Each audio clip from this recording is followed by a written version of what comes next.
Hi, Sandra here from createinspain. Today I'm going to show you basics of tracing an object in Shortcuts a lot.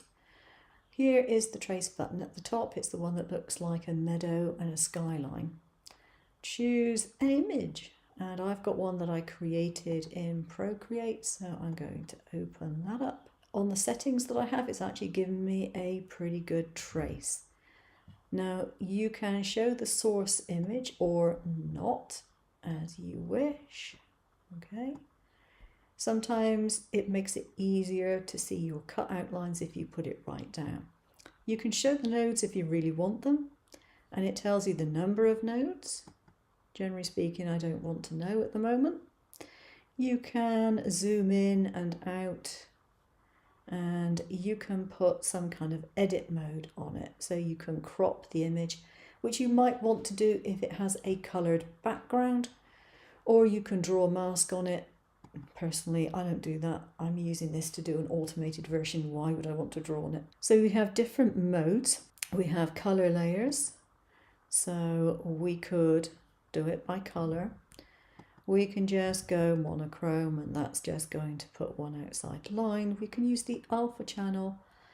The alpha channel is basically the background. So if I had a white background to this and I clicked on it, then it would automatically work out where my image was and do a line around it. Despeckling is taking tiny little bits out. And if you have a very involved image, then you might want to do that.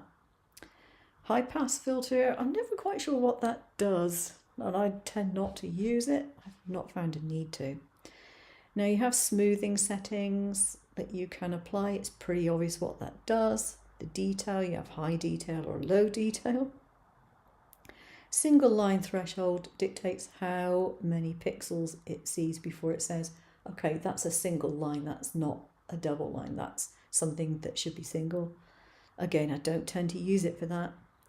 Break apart outlines. If I were doing a trace and I were tracing all the little dots and things like that, I would want to break apart the outlines. Breaking apart the outlines puts each individual traced object onto a layer of its own. Useful if you want to edit it afterwards. Blackout basically means it's going to put a line around the outside of the shape only. Add image layer, which obviously I want to do. Update my preview. I can update the preview if I have changed something. Prompt to continue tracing if I want to do more tracing. Save as SVG. Restore settings, so you can restore the factory settings. Or click OK. So I'm going to click OK, and hopefully that's going to trace my image exactly as it should. Oh, and there it has. Fancy that.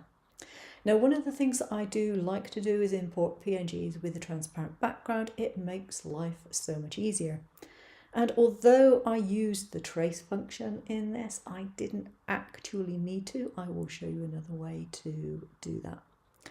So if you're doing it as a print and cut trace, when you go over to the layer tab, you will see that there is a path and there is an image. So there's untitled artwork, and then there is a path. And if we go to the preview button, we show cut lines. If I take off the printable, you can see the cut lines on there. All right. So that is a perfectly easy print and cut. If I want to have a little offset around there and I just want to have it expanded, as it were, then I can go to the path, I can go to offset path, and as you can see, I've got an automatic 0.2 centimetre or 2 millimetre offset, which I apply. I could, if I wanted to, go for an interior offset. You might want to do that if you want to use it as an alternative to a print bleed or something of that type. So you could do an inset offset, and you could really dial this down to make it a tiny one so that it definitely didn't have any white around it. Or, as I said, you can just do what is pretty standard for a lot of card makers and things. You want a little white offset around it, and so you do that. or you can cancel it, and it will just cut around exactly where it's supposed to cut. Up to you. So that's that way of doing it. However, if I go to import SVG and I click on this artwork, because it's a PNG with a transparent background, it will do the same thing. And if we click on the preview and I click off the printable, you'll see that it has its line already there, because it's recognized the outline from the PNG, and that works just as well. At the moment, I don't have any registration marks on there. So if I go to my first document page, I can put print margins on here and I can show registration marks.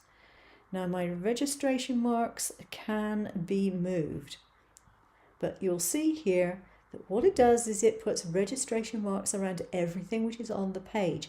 So if you've got more than one thing on the page and you're not printing everything, you want to remove it, and then it will put the registration marks where it should.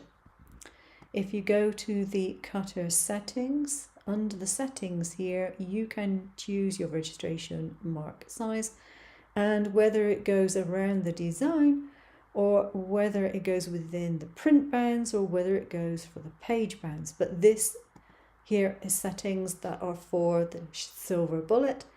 I don't use a silver bullet any longer, but those are the print settings that I have for that. And it will depend on the machine you're using as to what settings you can use. Definitely machine dependent.